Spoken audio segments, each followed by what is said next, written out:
इस कार्यक्रम के प्रायोजक हैं कृषि मंत्रालय, भारत सरकार।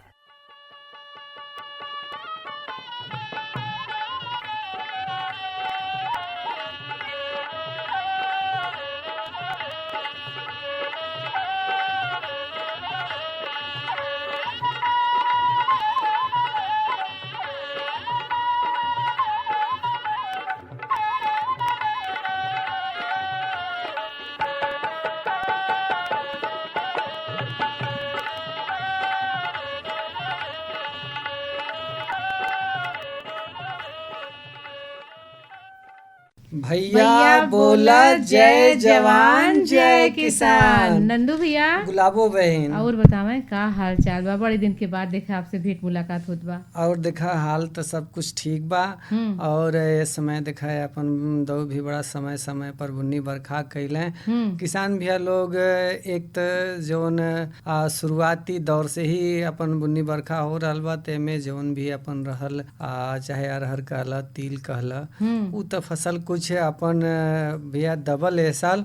लेकिन समय से अपन धान के रोपाई भी भैया लोग कर चुकल हुआ, और कुछ किसान भैया लोग अभी करत हुआ। और अभी भी समय बा कि भैया लोग जहाँ भी पानी के व्यवस्था हो जाए, जैसे ही अपन धान के नर्सरी अपन भैया खेत तक लग जाए। कैसे कि देखें गुलाबो बहन, धान के नर्सरी के ही कहना बा कि कम से कम भैया देखा 25 दिन के अंदर हमके खेत के अंदर जाए के चाहिए। बिल्कुल बिल्कुल। तो धान के नर्सरी भैया जहाँ बा अपन समय अगर 1-2 दिन 4 दिन अधिक भी हो जात बा तो कोनो बात ना बा, लेकिन जहाँ तक पानी के लहान बा, अगर 25 दिन के नर्सरी हो गई तो भैया ओके खेत से निकाल के अब भैया ओके धान के रोपाई कर दिहल जाए, ताकि ओकर बढ़िया से बढ़िया अपन अथी रहे। लेकिन एक चीज देखा है गुलाबो बहनी, एक बात अपन बार बार पंचायती बैठकी में कहल जाला, पंचायती में कहल जाला कि कहीं न कहीं जौन बा अपन पहले जौन स्वास्थ्य के वरदान रहत रहे, शरीर के जौन पुष्टि के आधार रहत रहे, जौन मोटा अनाज रहत रहे, भैया कहीं न कहीं देखा है अपन थाली से भैया दूर बा। भैया देखें, आप तो हमरे मुंह के बात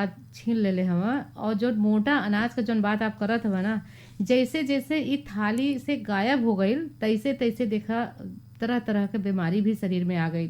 काहे कि देखा कहीं न कहीं जो मोटा अनाज रहल हम लोगन के शरीर के स्वस्थ रखत रहल, हम लोगन के शरीर में जितना फुर्तीलापन रहल, जो आजकल नया नया बीमारी चलल बा तरीके तरीके का, चिन्हवा बीमारी जेके कहल जाला, ओमे भी देखा अब डॉक्टरी चल जा भैया, तो डॉक्टर लोगन के इहे सलाह होला कि आप मोटे अनाज का सेवन करें।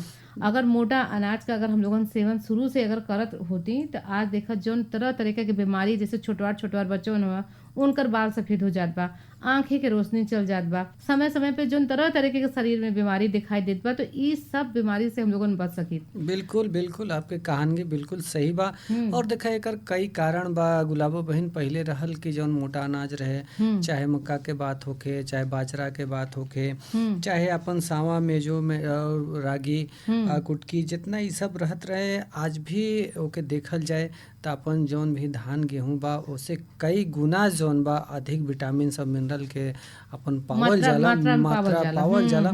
और ओकर एक बात ओमे और खासियत बा जौन बा गुलाबो बहन, कि देखे ई सब जौन बाजरा बा, चाहे मक्का बा, चाहे और कुछ बा, एकर देखा पानी के जौन मात्रा होला ना, वो कहीं न कहीं जौन बा अपन बहुत ही मतलब सहनशील होला। बहुत कम पानी में अगर बाजरा आपके अगर उगावे के बा, तो अगर ओके बरसात में 1-2 पानी कहीं मिल गई, और अगर पानी अगर नहीं भी मिलल, अगर माटी भी अगर उपजाऊ ना बा, तब भी वो फसल आपके आराम से जौन बा वो मिल जाई। देखा यही तरीके से अपन जो ज्वार का फसल बा, उहो देखें अगर पानी की व्यवस्था अगर नहीं भी हो पावत बा, ऐसने जगह पे बहुत बढ़िया एकर फसल भैया तैयार होला। समझ लो कि जौन भी हम लोगन लागत लगावत है ना, उससे ज्यादा हम लोगन के मुनाफा मिल जाला। बिल्कुल। और तो अगर देखें अपने किसान भैया लोगन बहुत जगह माला अब की तो दऊ मेहरबान हवा, बरसात करत हवा, लेकिन बहुत कई बार ऐसा हो जाला कि दऊ भी नहीं बरसता और पानी की व्यवस्था देखा हर जगह नहीं हो पावला भैया।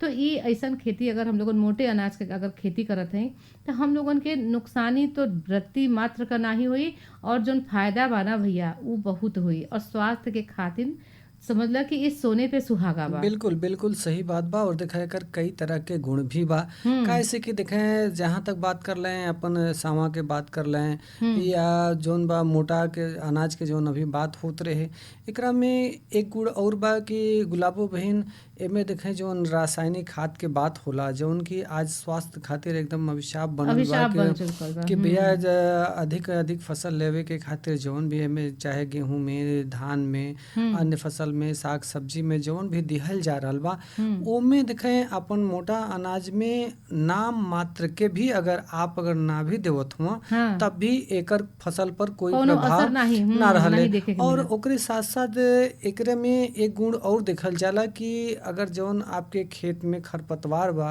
अगर ज्यादा खरपतवार होत बा, अगर ओमे अगर आप सावा के खेती कर देवे तो सावा के खेती के साथ साथ खरपतवार के भी अपन जौन बा प्रबंधन हो जाला। बिल्कुल। अगले बार में अगर आप कोई अगर दूसर भी फसल लगई है ओमे तो ओमे जौन बा खरपतवार बहुत कम रही, काहे से कि ओकरे साथ साथ खरपतवार निकल करके उ जौन बा सावा के साथ ही चल जाला। बिल्कुल। तो ओमे उ फायदा बा, एक तो पानी के बा, सूखा भी कितनो पड़े ओकर सहनशीलता कौनो बा, असर नहीं, बिल्कुल, ओकर कौनो असर नहीं पड़त। कौनो तापमान अगर अधिक तापमान भी बा तब भी ओके सहे के क्षमता बा, कम पानी के आवश्यकता बा, और सबसे बात इहो बा कि कम ग्रीन हाउस गैस के भी उत्सर्जन अपन मोटा अनाज करला। अच्छा। जेमे भी कि पर्यावरण संतुलन बनावे में भी अच्छा रखे में भी एकर एक पूर्ण अंग बा। सहयोग बा। बिल्कुल।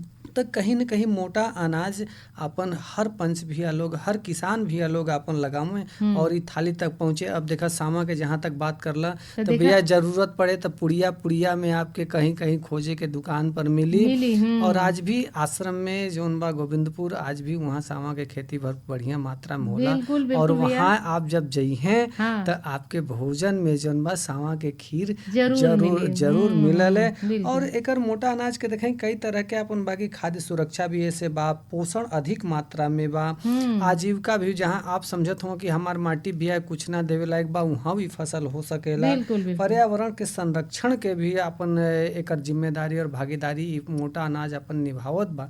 तो काहे नहीं अपन थाली से भैया ये दूर जौन बा ओके थाली तक लावल जाए। थाली तक लियावल जाए। और देखा वही खातिर आज अपने कार्यक्रम में भी हम लोग जब जुटल गईल है तो देखा जानकारी भी देखा ऐसने लेके जुटल गईल है मोटे अनाजों में सावा की उन्नत कृषि तकनीक। ए विषय पे जौन शुभम कुमार सिंह भैया हवा जौन को विषय वस्तु विशेषज्ञ कृषि विभाग सोनभद्र से हवा, उनसे अपन मुनई भैया के भेंट मुलाकात भइल बा। तो अगर आप कहें इशारा करें तो इनकर जानकारी हम लोगन सुनल जाए। तो सुनल जाए। चला किसान भाई लोग देखें अपन सोनभद्र आदिवासी अंचल है और अपने सोनभद्र का परंपरागत खेती कोदो, सावा, ज्वार, बाजरा, मड़ुआ, मेझरी ये यहाँ का लोकल खेती है। और एक खेती के बढ़ावा देवे बदे, मोटे अनाजन की खेती के बढ़ावा देवे बदे अंतर्राष्ट्रीय मोटा अनाज वर्ष मनावल जाता। और आपन अंचल खास तौर से सोनभद्र के घाट नीचे ये जौन परंपरागत खेती है मोटे अनाज का, ये बहुत पुराने जमाने से होत हैं और यहाँ अपन किसान भाई लोग करत भी हुआ। आज हम लोगन के बीच में शुभम कुमार सिंह विषय वस्तु विशेषज्ञ कृषि विभाग सोनभद्र से आप अपने कार्यक्रम में आयल हुआ। और जौन अपन परंपरागत खेती बा कहीं न कहीं वो विलुप्त होता, ओके कैसे हम लोगन जीवित रख सकीला एकरे बारे में आज हम लोगन जानकारी लेब और आपसे जानब कि मोटे अनाज में जौन सावा बा ओकर खेती हम लोगन कैसे कर सकीला, ओके कैसे बढ़ावा दे सकीला। शुभम कुमार सिंह भैया आपका अपने कार्यक्रम में एक बार फिर बहुत बहुत स्वागत बा। ये बतावें कि ये जवन सावा का खेती मोटे अनाज में अपन किसान भाई लोग करन त सावा का खेती में कौन कौन बात का पहले अपन किसान भाई लोग ध्यान रखें? सबसे पहले तो मैं सभी अन्नदाता किसान भाइयों का कृषि विभाग की तरफ से हार्दिक स्वागत करता हूं अपने इस कार्यक्रम में। और जैसा कि आपने बताया कि सावा या फिर मोटे अनाज जिसको भारत सरकार ने श्री अन्न बोला है, जी। इसकी महत्वता को देखते हुए तो श्री अन्न के जो पैदावार या तो फिर उपभोग जो किसान भाई बंधु या फिर अन्य जनमानस जी कम करते चले गए, एक तरीके से विलुप्त होता चला गया, उसको पुनरुद्धार करने के लिए संयुक्त राष्ट्र महासभा ने 2023 को अंतर्राष्ट्रीय श्री अन्न वर्ष घोषित किया है, जिससे कि इसके महत्वता को देखते हुए हमारे जीवन शैली में इसको लाया जा सके। भारत सरकार के द्वारा भारतीय खाद्य सुरक्षा मिशन के अंतर्गत मिलेट्स पुनरुद्धार कार्यक्रम में उत्तर प्रदेश की सरकार ने मिलेट्स को रिवाइव करने के लिए मतलब अन्य जनमानस तक लाने के लिए योजना का आरंभ 2023 वर्ष से किया है, जिसके अंतर्गत अन्य छोटे मोटे अनाज में जैसे ज्वार, बाजरा, कोदो, रागी, मडुआ, ककून, इनके पैदावार को बढ़ाने के लिए निःशुल्क मिनी किट का प्रावधान किया है, जिससे किसान बंधु अपने नज़दीकी ब्लॉक में रागी, जैसे मडुआ इसको बोलते हैं लोकल में, रागी का निःशुल्क मिनी किट जो है संबंधित ब्लॉक से प्राप्त कर सकते हैं। अच्छा, सावा का खेती अगर अपन किसान भाई लोग करत हो अपने जनपद में खास तौर से, तो यहाँ माटी का चयन, भूमि का चयन कैसे करें? किसान भाइयों को हम बता दें कि सांवा की खेती के लिए अगर सोनभद्र का जिस हिसाब से भौगोलिक स्थिति है उसके अनुसार इनकी पथरीली भूमि या कम उपजाऊ भूमि उपयुक्त होती है। अगर जहाँ पे पथरीली या कम उपजाऊ भूमि है वहाँ 3 से 4 सेंटीमीटर गहरी जुताई करके, ग्रीष्मकालीन गहरी जुताई करके उसमें सांवा का उत्पादन ले सकते हैं। और जहाँ पे प्लेन एरिया है, मतलब समतल भूमि है, वहाँ पे भी ये इनका उत्पादन ले सकते हैं। अच्छा शुभम कुमार सिंह भैया, ये जौन सावा का खेती अपन किसान भाई लोग करत हो, तो सावा का बुआई का उचित समय का है, कब करें? बहुत ही सही बात आपने पूछा है कि बुआई कब करें। किसान भाइयों से हम ये कहना चाहते हैं कि किसी भी फसल की बुआई का समय बहुत ही आवश्यक होता है, क्योंकि अगर आप देरी से बुआई करेंगे तो उनमें कीट और रोगों का प्रकोप जो है अत्यधिक आने लगता है। तो जैसा कि आपका सवाल है कि सांवा की बुआई किसान भाई कौन से महीने में करें, तो इसके लिए सबसे उपयुक्त समय है जून का अंतिम सप्ताह से लेके जुलाई के पहले पखवाड़े तक। ये सबसे उचित समय है। इसी समय जो है सांवा की खेती के लिए इसकी बुआई करनी चाहिए। बिल्कुल सही बात आप कहते हो शुभम कुमार सिंह भैया, कहे से कि आपन जनपद जौन है वर्षा आधारित यहाँ कृषि होला, और सांवा के लिए बहुत उपयुक्त जमीन यहाँ खास तौर से घाट नीचे जौन अपन म्योरपुर, चोपन, दुधी, बभनी ब्लॉक बा, कौन ब्लॉक बा, यहाँ उपलब्ध है। अच्छा ये बताओ कि सांवा का कुछ प्रजाति भी आइल बाई अपने बीच में, जौने का अपन किसान भाई लोग बुआई कर सकना? जी, तो किसान भाइयों से हमारा अनुरोध है कि जब भी वो किसी भी किस्म का चयन करें किसी भी फसल के, तो हमेशा उन्नतशील किस्मों का चयन करना चाहिए इनको। और सांवा के परिप्रेक्ष्य में अगर बात करें तो सांवा की जो उन्नतशील किस्म है उनमें VL29 मतलब VL29 नामक जो वैरायटी है, इनका उत्पादन सबसे ज्यादा है, जिसका उत्पादन 20 से 25 कुंटल प्रति हेक्टेयर, इसका मतलब होता है कि आप 4 बीघे में 25 कुंटल का उत्पादन ले सकते हैं इसका। और इसमें लगभग जो है 40 कुंटल के आसपास भूसा भी आप प्राप्त कर सकते हैं। सांवा एक ऐसी फसल है जिससे आप इसका दाने के लिए यूज कर सकते हैं, उसके साथ साथ पशुओं को खिलाने के लिए चारे का भी जो है ये काम करता है। बिल्कुल। और किसान भाई से हमारा अनुरोध है कि जब भी सांवा की खेती के लिए अगर वो मन बना रहे हैं तो वो सबसे पहले उन्नतशील किस्म का चुनाव करें। उसके बाद उनको भूमि तैयार करने के लिए ग्रीष्मकालीन जुताई, एक जुताई कम से कम अवश्य कर दें। और उसके सांवा की जो फसल है उसमें कंडुआ नामक जो है बीमारी वो बहुत प्रचलित है।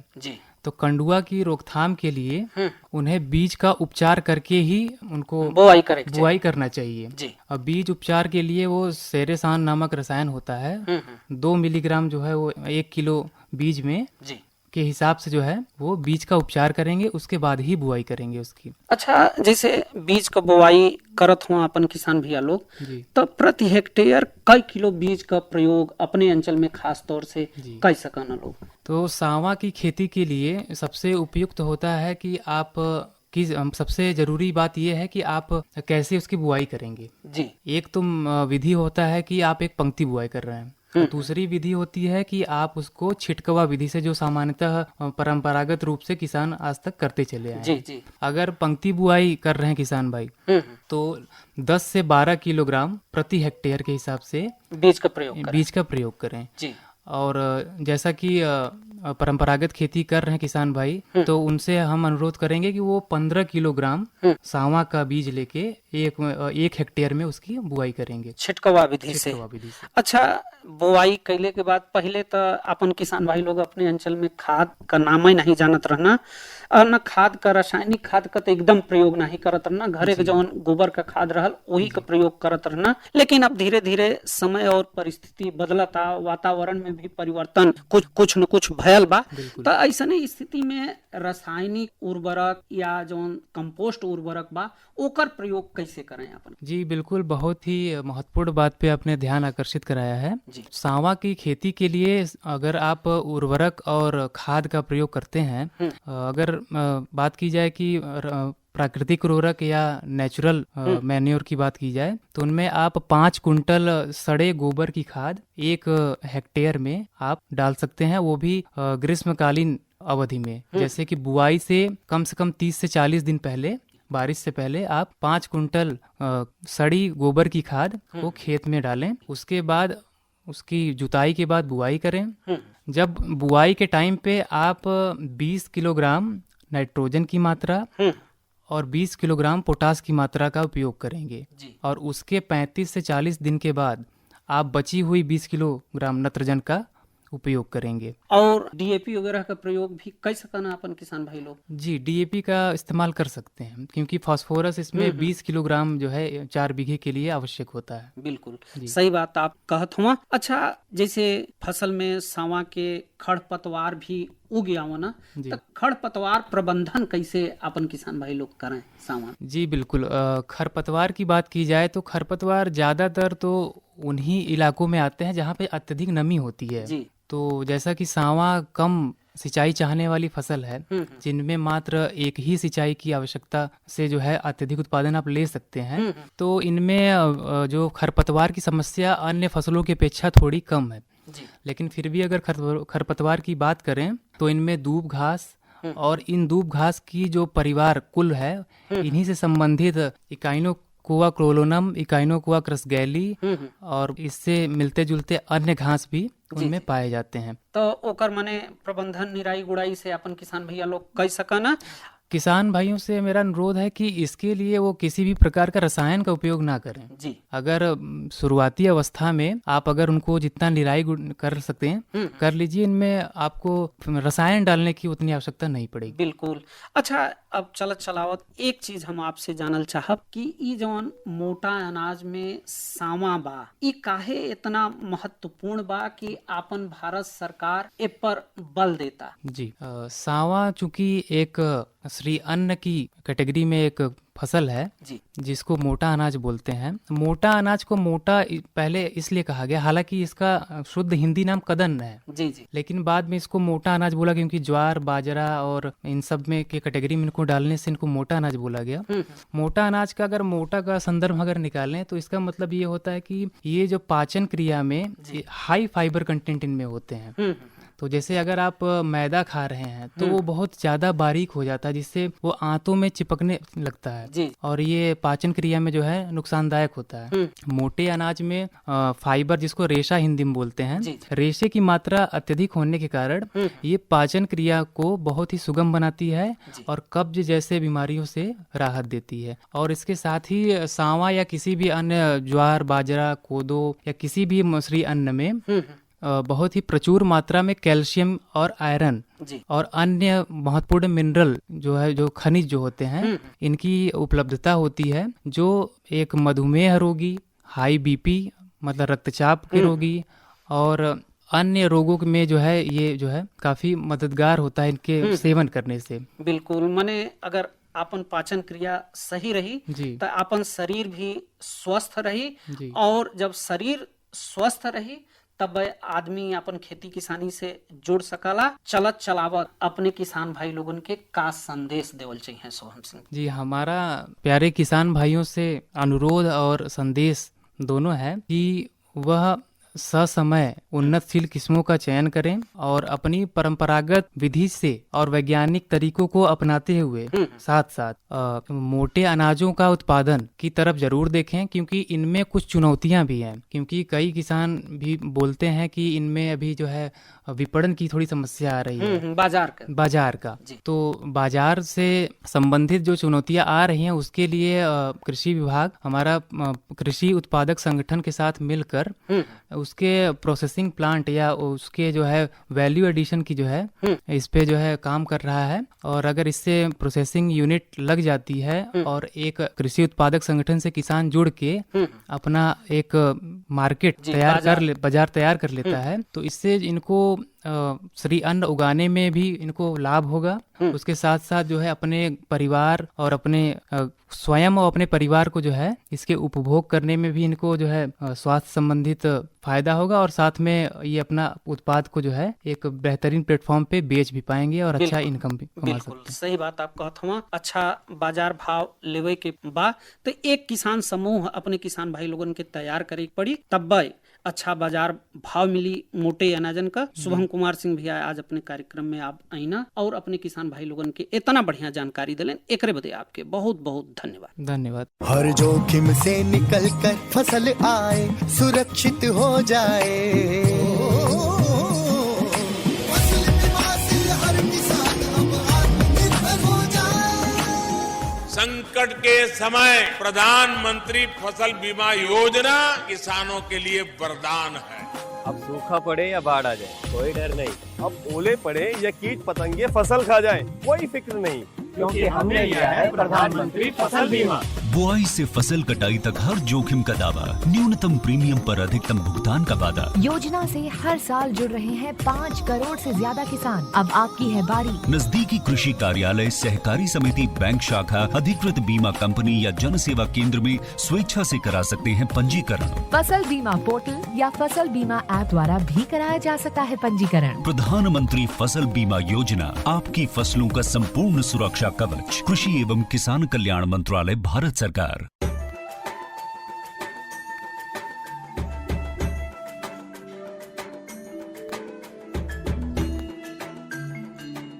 मैंने 2015-16 से ऑयल पाम की खेती की है और इससे पर्यावरण को कुछ नुकसान है ही नहीं। और इनका जो पेड़ पौधा होता है इनसे हम मल्चिंग भी यूज करते हैं और इनका यूज से हम काफ़ी सारा ज़मीन में नमी लेते हैं। और इनके अंदर इंटरक्रॉप जो है, जो कपास वगैरह लगाते हैं तो हम डबल गुण आय लेते हैं और अच्छा रहता है।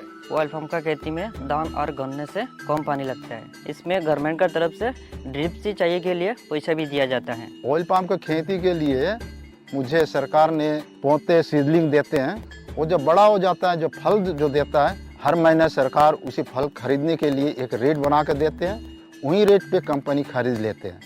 मैं काट के इकट्ठा कर देता हूँ, कंपनी उठा के लिए जाते हैं।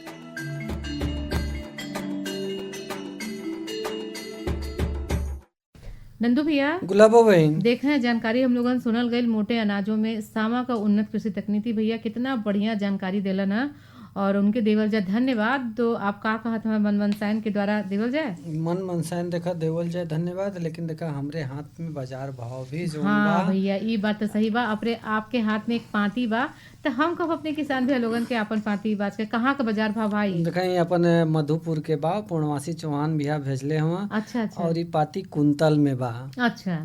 आलू लाल वाला 1600, सफेद वाला 1500, और खेक्सा रहल 12,000, टमाटर 7,000, और प्याज रहल आपके 1300, मूली रहल 2,500, पालक रहल 1700, लौकी 1800, भिंडी रहल 2,500, करेला रहल 3,500, सूरन रहल 6,000, और चौराई रहल 1,000, कुनरू 2,000, पकल पपीता भी 2,000 रहल, अरुई 3,000, अदरक 5,000, मरचा 10,000, लहसुन 8,000, और धनिया भी 8,000, और बैगन रहल गोल वाला 2,300 रुपया, लंबा वाला 3,500। अच्छा। और खीरा रहल 2,500, और नेनुआ रहल अपन इहो 2,500, कोहड़ा 1800, परवल 4,000, बोड़ा 3,500, गाजर 2,200, और एकरे साथ साथ अपन गोभी जोन रहल फूल वाला वो 3,000, पत्ता वाला 2,000 सैकड़ा रहल, और नींबू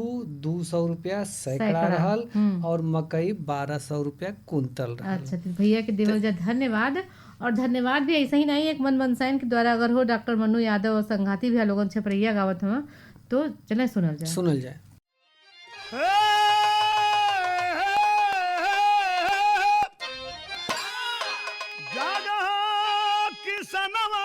भैया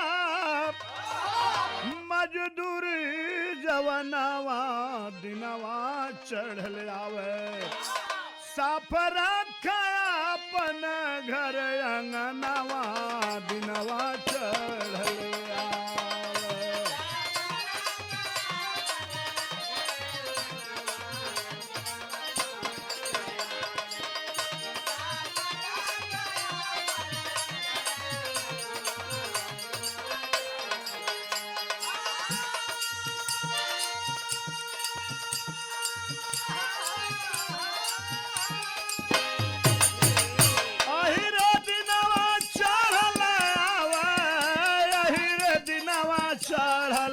दिनवा चढ़ल आवे, साफ रखा अपन घर अंगनवा दिनवा चढ़ल आवे।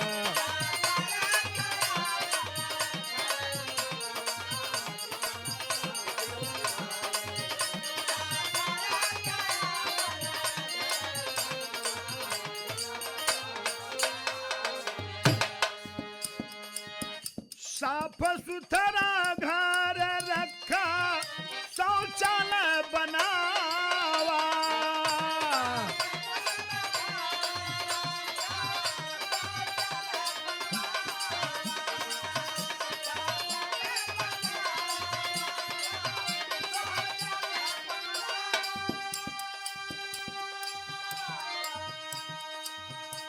फूल में न सोच करा लाजिया बचावा,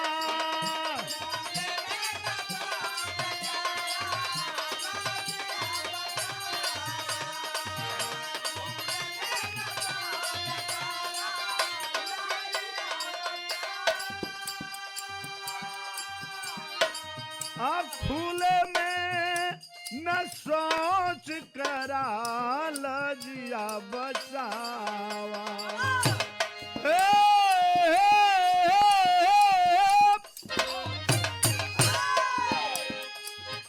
घूंघटा में मुंह ढाकल, घूंघटा में मुंह ढाकल, काहे उघार तनवा दिनवा चढ़ल आवे, करवा शौचालय का निरमनवा दिनवा चढ़ल आवे।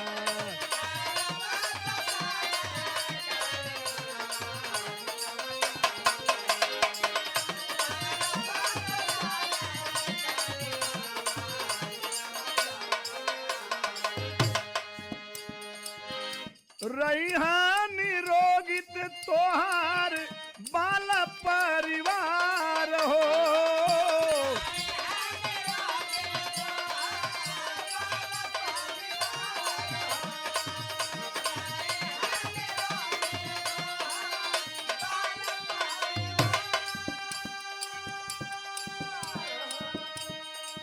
रोज डॉक्टरन का नाला गई तू दुआर हो, स्वस्थ रहबा डॉक्टरी ना जाए के होई भैया।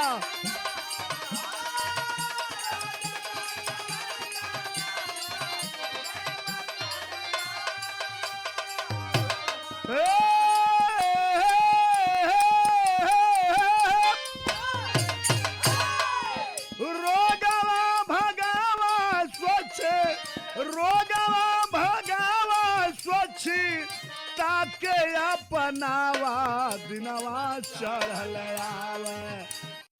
गुलाबो बहन, हाँ नंदू भैया, देखा ही रहले डॉक्टर मन्नू यादव उन संघाती हो अपन एक छपरहिया के माध्यम से बहुत कुछ कह गई है। बिल्कुल। और अब घड़ी के भी सारा बा कि आज के अपन बैठकी है समेटल जाए, चलल जाए। भैया बोला जय जवान जय किसान।